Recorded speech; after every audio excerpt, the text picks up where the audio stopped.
This, ladies and gentlemen, is the Retroid Pocket 3 Plus. It's an Android-based retro handheld gaming console. It's supposed to be better than the Retroid Pocket 3, the non-Plus version. So what does it bring to the table? Do we finally have a cheap, good handheld that can handle Gamecube and PS2 and Wordle? Well, if you only care about playing Wordle, then you could skip the rest of this video. Yeah, you can play Wordle. But if you want to play like retro games, then you want to know if this is any good, right? Well, yeah, it is.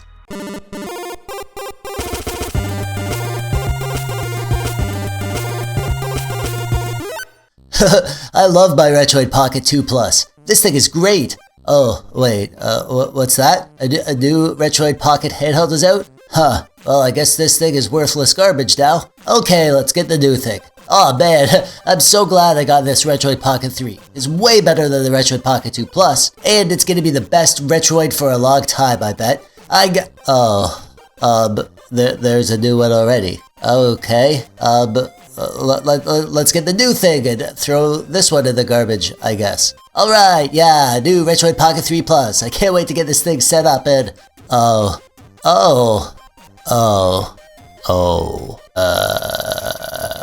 Yeah, this thing came out pretty quick, huh? The Retroid Pocket 3 came out just like a couple months ago, and now there's a new one. And I think that's great, that we have something new, something better, more options.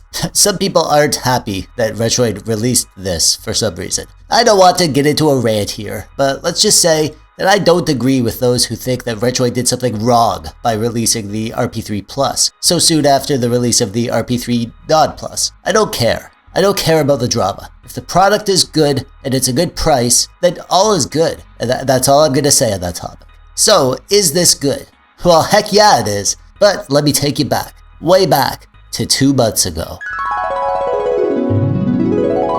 Here's young TechDweeb from 2 months ago. Wow, look how young I look. I'm like a baby, reviewing the Retroid Pocket 3, and I freaking loved it. I said so in my review. I love the device itself, I love the performance, it's great for retro games, it's great for Android games, it's great for streaming my PC games, and it's an amazing PSP device. I made a whole PSP guide on this thing. I'll link to my previous Retroid Pocket 3 videos in the description below because they are still relevant, even on this new device. And in my time with the Retroid Pocket 3 Non-Plus since the review, I've come to love it even more. I love having this thing, more than most of my other handhelds. It ticks so many boxes for me. It's my favorite toy to grab and play on the couch or bring to a friend's house. If I had any friends, I'd totally do that. I play it in the tub, I play it at the dinner table, I play it in bed. Not on the toilet though. That's my own special personal time. The Retroid Pocket 3 is an easy, fun device that just lifts my mood right up the moment that it enters my hands.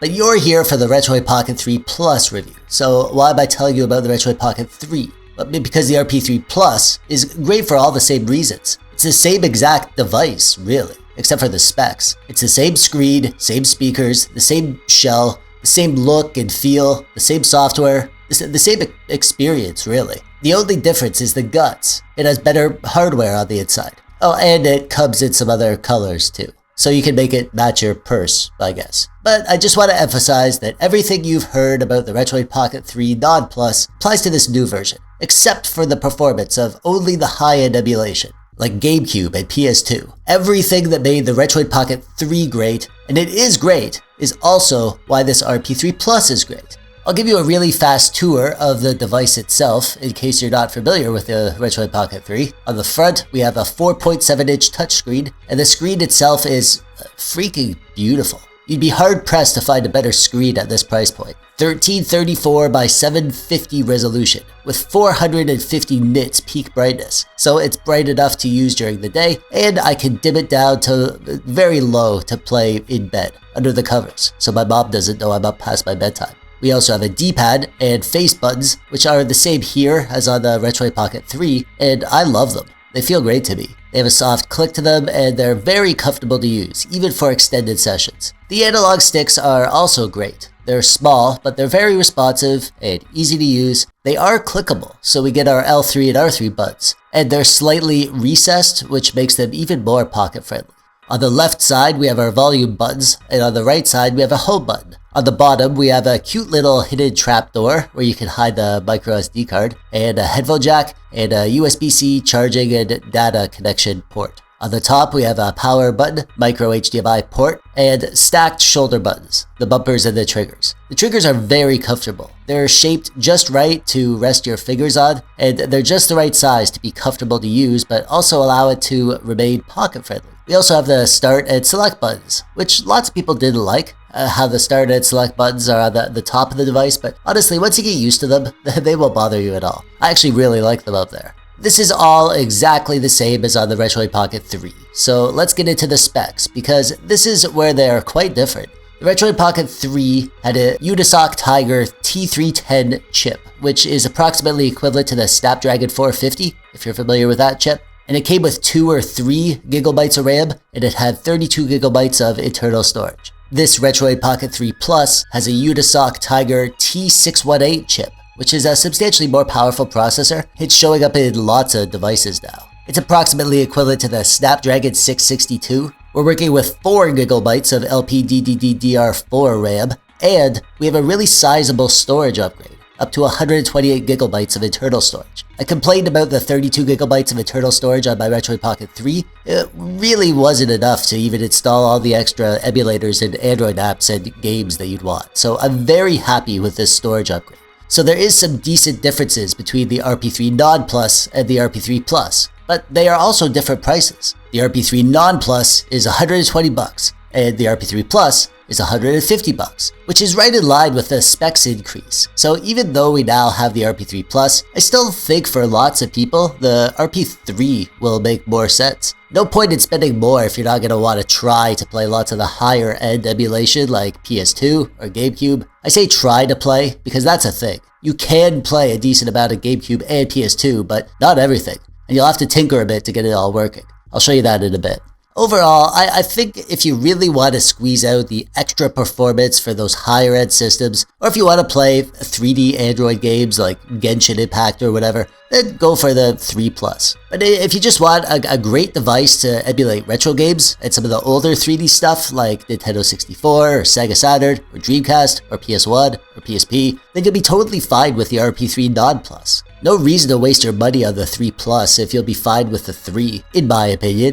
And real quick, I don't want to get into this too deeply because it's the same as on the RP3, but I'll show you how I set this up. The RP3 Plus comes with its own launcher, which is the Retroid launcher, and it's pretty good. Lots of people love it. But this is an Android device, so you can really install whatever Android launcher or front end that you want. I decided to go with the Nova launcher to replace the default Android launcher, and I installed my favorite icon pack, the Desaturate icon pack, to make it all orange and matchy-matchy. And instead of the Retroid launcher, I went with my own favorite game launcher, which is Dig. I made a video of how to set up Dig. I'll link to that video in the description below if you want to check it out. This makes browsing my game library fun for me. I love it. But if you have a different favorite Android launcher, like the Daijisho launcher, then you can install and use that. I do plan on making a video about the Daijisho launcher, by the way, because I've had a few requests to do it. I like it a lot, but I also like Dig a lot, and that's just what I went with here. I love the way Dig works on this device. Really completes the package, in my opinion.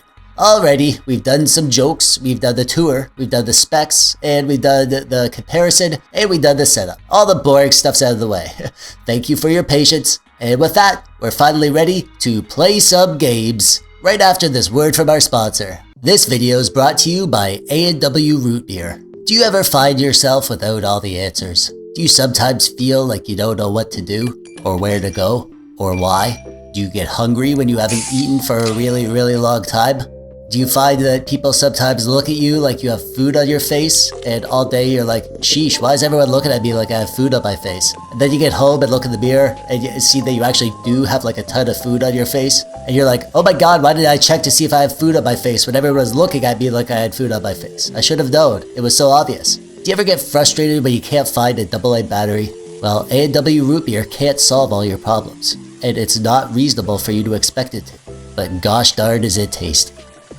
And we're back after that, whatever that was. As for the performance, the Retroid Pocket 3 Plus is gonna run all your old stuff like amazing. It'll play all your old retro systems with no problem at all. Atari, NES, Game Boy, SNES, Game Boy Advance, Sega Genesis, TurboGrafx 16, and no problems with any of that stuff. And playing those games on this screen is freaking luxurious. I have lots of devices that I like to play Game Boy Advance on, and on that retro system in particular, the aspect ratio is closer to the 16:9 aspect ratio that we have on the RP3 Plus. So it has pretty minimal black bars on the side, and for the older 3D systems, again, no issues at all. This T618 chip is powerful enough to handle all the older 3D retro systems without any issue, even upscaled. You can play all your Nintendo 64, all your PS1, all your Sega Saturn, and you can upscale those systems to 720p, which is the maximum upscaled resolution supported on this display. Of course, you can do all this stuff on the RP3 Non-Plus. Actually, you can do all that on the RP2 Plus as well, so that's nothing new here. So, with all that stuff out of the way, let's move to the higher-end 3D systems that we can emulate on this device, and this is where our extra performance of the 3 Plus model will really come into play. Dreamcast is a system that you could emulate on the RP3 Non-Plus without issue, but there were a few games that would struggle a bit when upscaled to 2x resolution or beyond. Not here though. Every game that I tried could be upscaled to at least 720p, which is basically the native resolution on the RP3 Plus. No reason to push it beyond that, because you won't get any benefit. Even when you're using the HDMI out, we max out at 720p. And with Dreamcast, the emulators have built-in widescreen support, and most games work pretty well with it, actually. Occasionally you'll get a game that has weird graphical stuff around the edges of the screen, and some games won't display anything beyond the normal aspect ratio, but for those games that do support widescreen, they are very enjoyable on this device.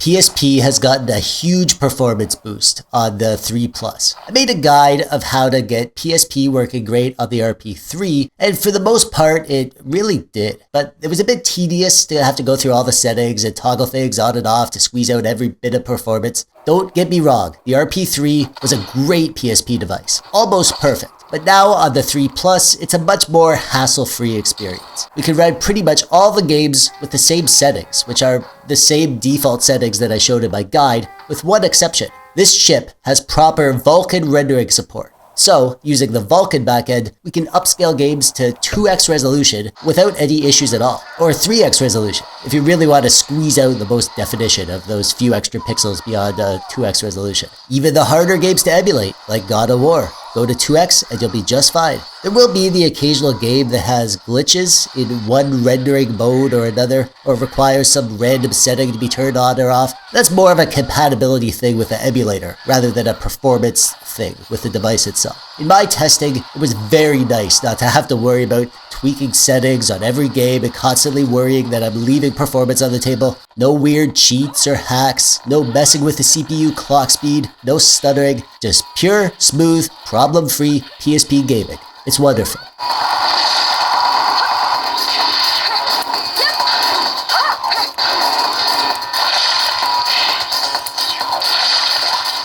And now we're going to get into some systems that are sort of hit or miss. Those systems are 3DS, Gamecube, and PS2. I'll say right now that we will not have perfect performance across the board with these systems, but I was impressed at how much actually worked fine. There's a community spreadsheet that has been started that shows which games play perfectly, which ones play but with problems, and which ones are unplayable. And it also shows you the settings needed to get that performance. As you can see, about half the 3DS, GameCube, and PS2 games work totally fine without issue. And while there's lots of games that don't work, there are just as many that work so good that we can actually benefit from enhancements like upscaling and widescreen support. The spreadsheet is pretty bare for now, but it'll grow over time. It'll grow fast too. It's already had a bunch of stuff added since I first saw it over a week ago. I do plan on making a complete performance guide for these systems, 3DS, GameCube, and PS2, just like I did for the PSP on the RP3, because it's a bit daunting to dive into the settings and try to squeeze out performance, and I think if I can just show you the best defaults and how to tweak things on a per game basis, it'll make the whole process way easier. I have a pretty simple workflow, a simple method that will help you find the best settings in the least amount of time. And I've already found a few really cool performance tricks that I haven't seen anyone else on YouTube mention yet. And I'm excited to show you all that stuff. So get subscribed so you don't miss that. Alright, let's start with the 3DS. So first, the bad news. Lots of games won't run at all. Even games you'd think would be easy to emulate. But there are lots of games that you can emulate just fine. I don't think you should expect to play a ton of 3DS games on this thing. It's not really optimal because the 3DS is a widescreen system, but it's also a dual screen system. So the main screen will be shrunk down a bit, and it's just kind of awkward to need to do touchscreen stuff and switch between the screens and all that stuff. Even if 3DS did work perfectly, I personally wouldn't bother with it. And some games do work perfectly, by the way. Quite a few games, actually. I'll talk more about this in my performance guide. If you really want to play 3DS games on this thing, you can try, but if the game doesn't work well right out of the gate, then there's not much hope because the Citra emulator doesn't have a ton of options. 3DS emulation is relatively new though, and we're getting performance improvements all the time. It's come a long way in the last year alone. So even if you have a game that doesn't work great, well hey, maybe in a few months it'll suddenly start working just fine.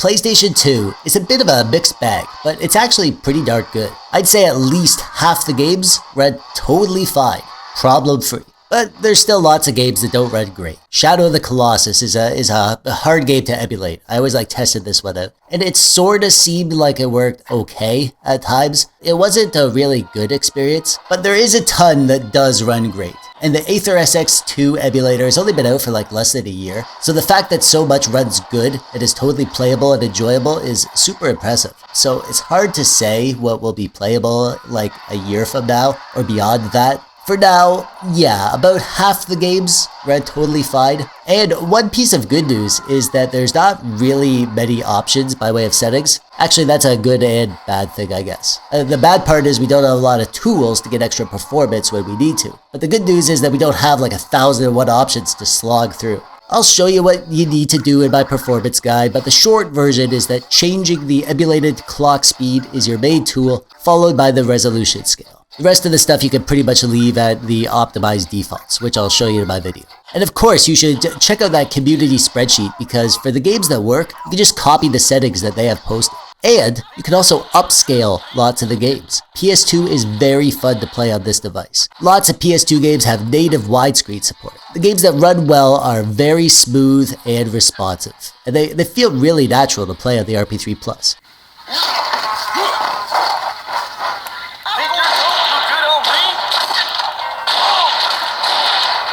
And now, on to the star of the show. Everyone wants to know how Gamecube will perform. Well, on this device, Gamecube emulation, it's a very interesting topic.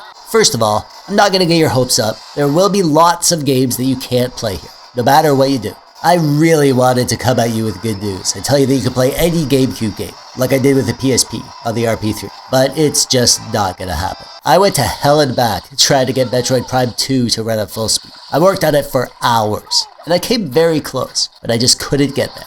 But there are tons of games that'll run totally fine, without issue. And when a game works, there's actually a good chance you'll be able to upscale it to 1.5x or 2x resolution. I'd say that maybe 75% of the Gamecube games can be played without issue. That's impressive. And we have lots of tools at our disposal to get games working well. Lots of options to tweak, performance hacks, changing the clock speed, changing the resolution, and there are even alternate versions of the Dolphin emulator that we can take advantage of, like the MMJR build or the Ishiruka build. Between all the tools that we have at our disposal, we can push the performance to its limit, but I can't show you all that in this video. So for now, I'll point you to that community spreadsheet to check out which settings people are using to get good performance. I'll suggest that you get started by using the MMJR Dolphin build. That's a pretty good one. It has a good balance of performance and also convenience. And you can start testing out settings and see what you can come up with. And just sit tight because I'm going to do a deep dive into the Gamecube performance in the guide that I'm going to make. I've already started writing it, actually. And of course, make sure you're subscribed to the channel and click the little bell so you get notified when I post new videos. I promise it'll be coming along very soon. I didn't do it.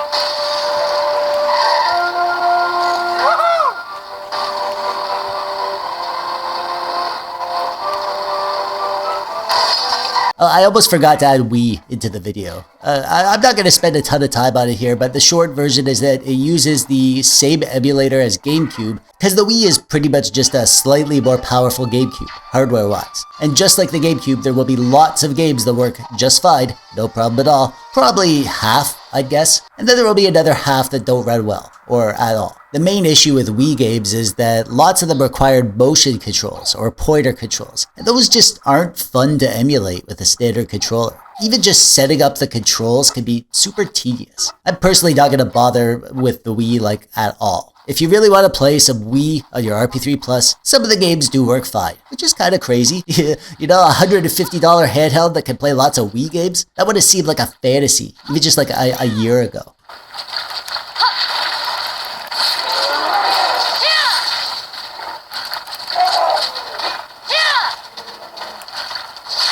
Another reason the RP3 Plus is a solid upgrade from the RP3 Non Plus is native Android gaming. Here we have a stronger processor, more RAM, and more storage. I can't stress how important this is, having 128 gigabytes instead of 32 gigabytes. For example, I couldn't get Genshin Impact working at all on the RP3 Non Plus. Even though it technically should have been possible, it wouldn't install on the internal storage because we only had 32 gigabytes. And it wouldn't install on my SD card for whatever reason. So I just straight up couldn't play it. And I suspect that even if I could, the performance wouldn't have been amazing. It is a very pleasurable experience here on the RP3 Plus though. You can turn the frame rate up, run at full resolution, and it plays beautifully. Same thing with Call of Duty Mobile. Just like on the RP3, you can use the built-in screen mapping utility to set the physical buttons to whatever on-screen controls that you want. I did pretty good in my matches, as you can see. And there are a ton of Android games that do have native controller support. And games just look amazing on this screen.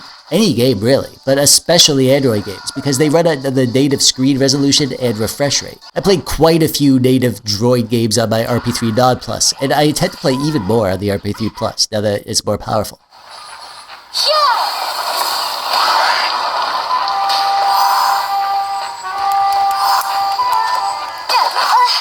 This is really cool too, DOS games. I made a video showing how to install, set up, and play DOS games on the Miu Mini, which is a hoot. It's tons of fun. But here, we have the ability to plug in keyboards and mouses, or use Bluetooth keyboards and mouses, like this one here, my orange Logipop keyboard and mouse that I reviewed recently on the channel. And I plan on making another video showing how to run DOS games on the RP3 Plus, using either the device controls or using a mouse and keyboard for that authentic experience. So of course, you get subscribed so you don't miss that. If you're an old school PC nerd like me, who grew up in the 80s and 90s playing DOS games, then you'll probably have a big dumb smile on your face when you fire up Heroes of Might and Magic 2 and start playing it with a mouse and keyboard, just like I did.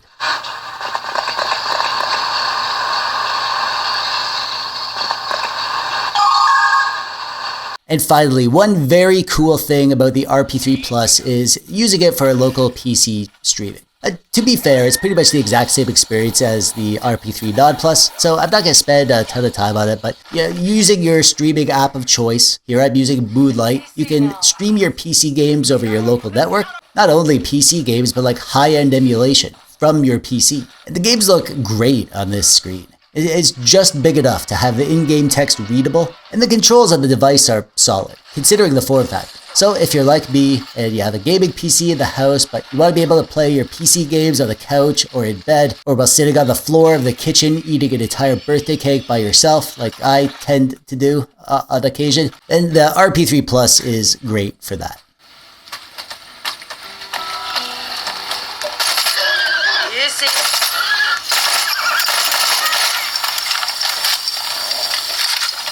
I love this thing.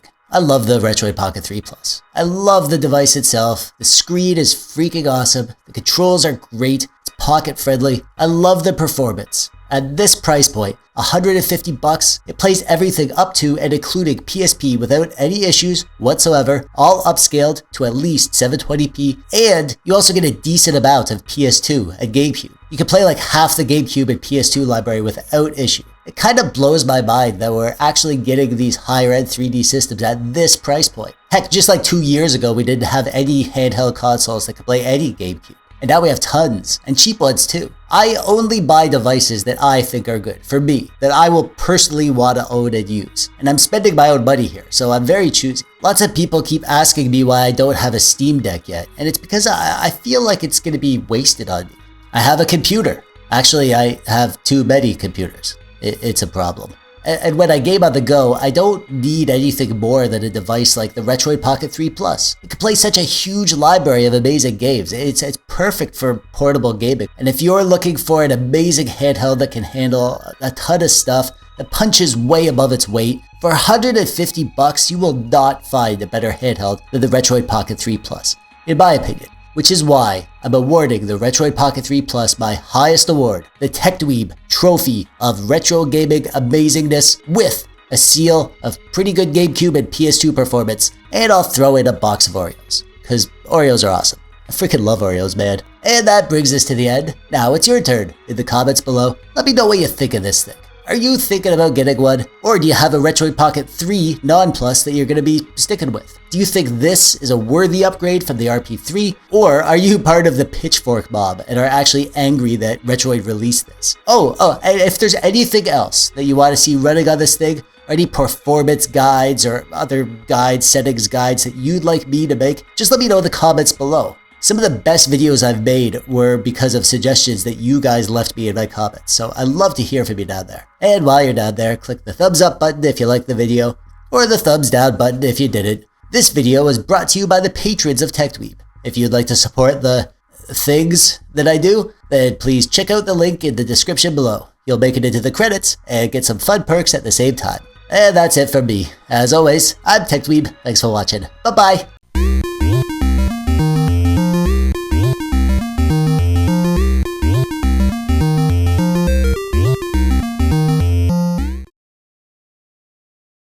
Do you feel like you hate eating your vegetables? Do you have problems talking to pretty girls? Does your mom tuck you in at night even though you're 40? Have you ever actually beaten the original Super Mario Bros. On the NES? Do you want to come over to my place for a sleepover this weekend? If you do, I'll ask my mom and you can ask your mom. And bring your Pokemon cards because I got a new deck and I'm gonna kick your butt.